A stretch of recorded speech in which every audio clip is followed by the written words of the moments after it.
Welcome back, everybody. As you probably guessed there, on deck today for review is the Sig Sauer P226. This is kind of a special edition version, but pretty much what I say in the video today is going to cover all the P226 versions. But I'll go ahead and step back over here, keep putting a few rounds out of steel. After that, we'll step inside, break down the gun, talk about some of the pros and the cons like we always do. Maybe even a size comparison, because some folks probably aren't familiar with the 226 due to its price point, which we'll talk about as well. And that'll pretty much do it. But let's see if we can keep hitting a little bit of steel. Maybe.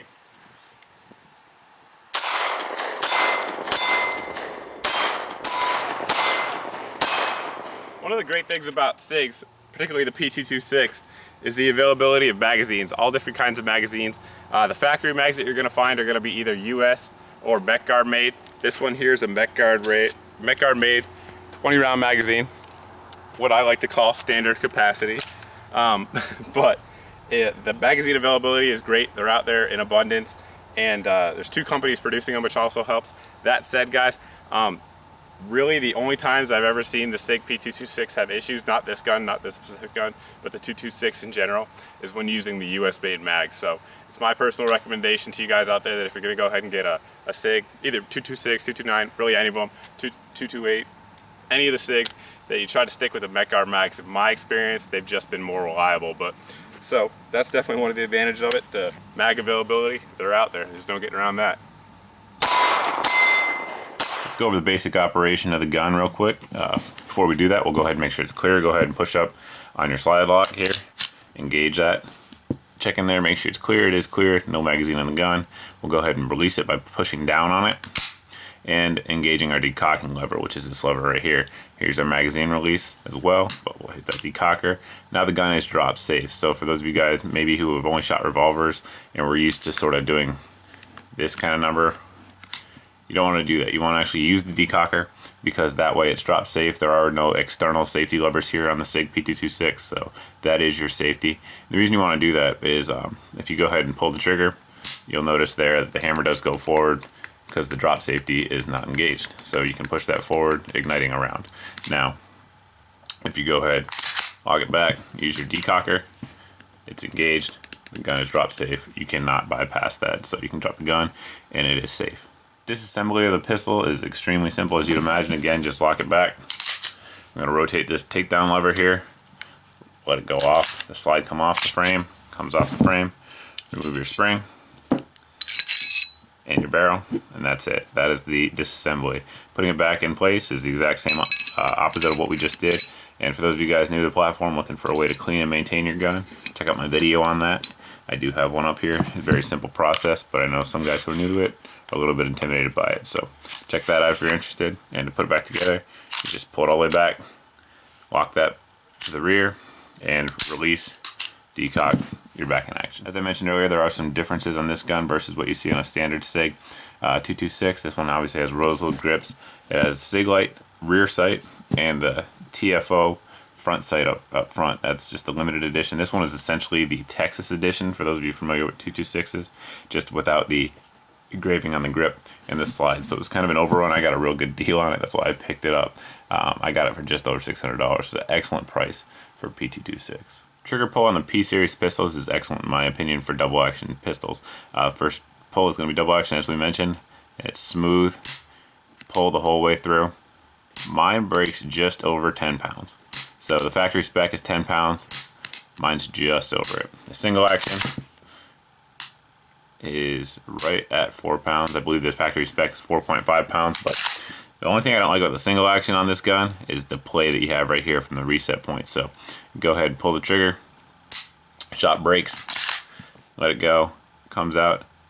That's your reset, and you still have some take up there. Not a huge deal. Believe me, the SIG series pistols are a lot better triggers than a lot of the competitors out there on the market, but if I could change anything, I'd change that a little bit. The short reset trigger that they offer does make up for that a little bit. So if you guys are kind of reset Nazis, that's something you might want to look into, is the short reset trigger option.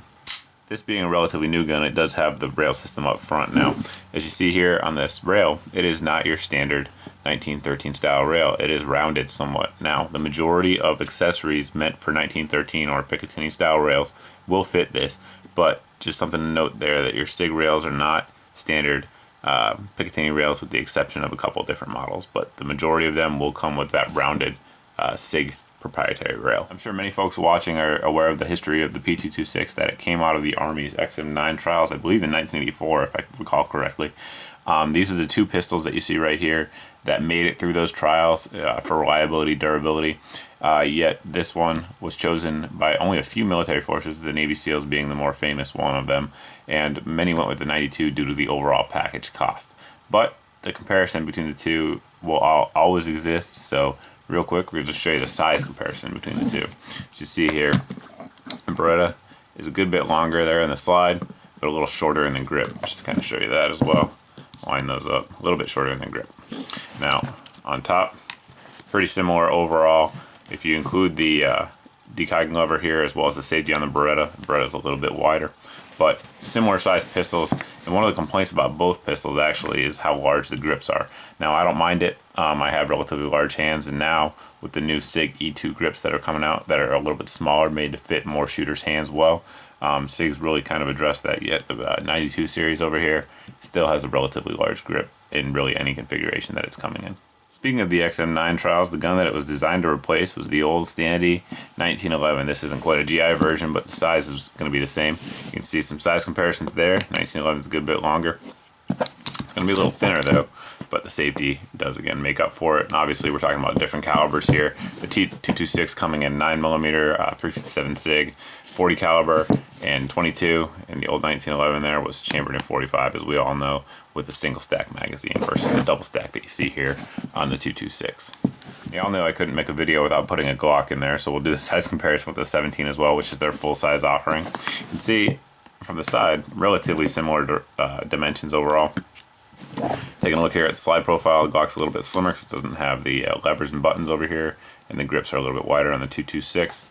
But overall, relatively similar dimensions for full-size guns. The big difference is going to be in weight. The 226 is coming in at 34 ounces unloaded, and the Glock is going to be significantly below that due to the plastic frame versus the anodized aluminum frame over here on the standard 226. For those that didn't watch my clean and lubricate video on the 226, you may be wondering why that grease is there up front. Now, the reason is, like I just mentioned, that is a anodized frame on there, anodized aluminum frame, and our slide here is a stainless steel slide that has a nitron finish to it. Nitron is essentially very similar to ion bond, for those of you guys familiar with that. It's a nitrocarburizing process, which is a surface hardening treatment there on the steel, and that's relatively new to the P series of pistols. So very hard, very durable, very corrosion resistant.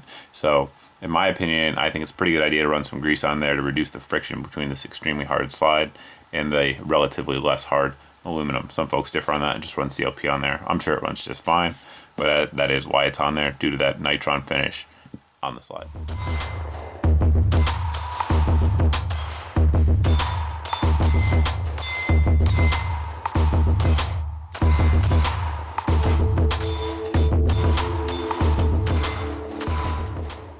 There's certain guns out there that are just kind of fail-safe purchases. You know, if you buy one, you're probably going to have a good gun. The 226 is one of them, and one of the reasons for that is just the extended service use of this gun.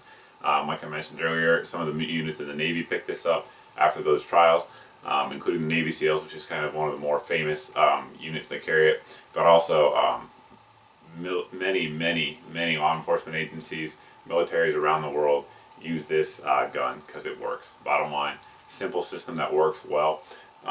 But you know, it does have the cons of it out there. One's going to be cost. There's just no getting around it. This gun's relatively expensive. Like I mentioned, I got a steal on this thing. That's why I pick it up. That's why I own it. But a lot of these, most 226s are going to come to market really, even if you watch the sales, between $700 and $1,000, depending on which model you want, what kind of features you want, because they have a plethora of models. I'll put a link below to Sig's website so you can check out all the different models out there. But relatively expensive gun, especially when you think, you know, that there are other excellent guns out there priced a little bit lower. So it's a good gun. I'm not knocking it, but it is expensive, so you definitely have to pay for it. But Sig quality is there. The fit and the finish are excellent. Feels good in your hand, and it works. The gun's never had a malfunction ever with any kind of crap ammo I've put in it or self-defense ammo. So it eats it all up. No problems there. Obviously, being a double action, single action gun, it has a relatively high bore access. It's not a problem though on the 9mm, but if you're stepping up to 40 or 357 Sig, you may feel that muzzle flip a little bit more than you used to. But again, not a problem. It just is something that to be aware of. But all in all, excellent gun, no doubt about it. If you can find a good deal on one, or you really always just want a gun that works and is well crafted, they're a good one to look into. But if you guys have any questions about this gun or anything else I talk about here on the channel, feel free to post below in the comments section. You can also post over at my Facebook page as always. But thanks for watching, guys. I hope this answers some of the questions about the 226 for those of you guys that are on the fence. And for those of you guys that already have it, maybe it reinforced your decision to get one. But I like it. Great gun. And thanks for subscribing. And hope to see you in the next video.